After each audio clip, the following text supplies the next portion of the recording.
recognized. Thank you, Mr. Chairman, and thank you, Ambassador, for being here. I want to reiterate my support for the continuation of strong investor protections like investor-state dispute settlement in NAFTA, and I've grown concerned about reports to weaken, remove, or make protections optional. ISDS ensures the U.S. investors in foreign countries benefit from the same process and due compensation rights that foreign investors enjoy in the U.S. under our Constitution. That sounds a lot like the reciprocity and trade deals that this administration wants.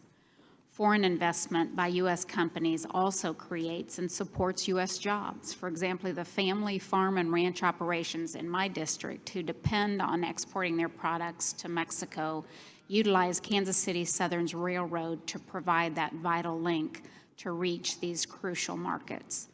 This cross-border infrastructure would not be possible without the $4.5 billion in Kansas City Southern invested in Mexico over the past 20 years.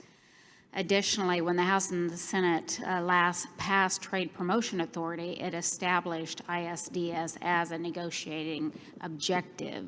So not including ISDS in NAFTA would be a direct rebuke to Congress's explicit direction and could undermine critical support for a renegotiated NAFTA lacking such protections. Ambassador Lighthizer, I urge you to reconsider your position on ISDS. Continuing to include ISDS in NAFTA makes both good policy and political sense. And to speak just a little more broadly, Ambassador Lighthizer, I can't overstate the importance of NAFTA for the farmers, ranchers, and manufacturers in my district. In fact, about 24 County Farm Bureau members from eastern Kansas were just in my office yesterday to hammer this point home. They depend and rely on being able to sell to Mexico and Canada as though their livelihoods depend upon it, because they do. The message I received is the need for certainty that NAFTA benefits, which have allowed Kansas exports to surge, remain in place. This certainty is paramount to providing desperately needed assurance to all aspects of the Kansas economy.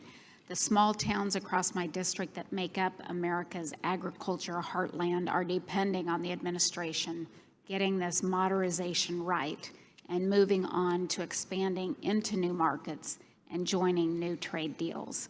That's why I strongly support NAFTA and why I encourage this administration to follow through on its promise of doing no harm. With that, Mr. Chairman, I yield back. Thank you, Ms. Jenkins.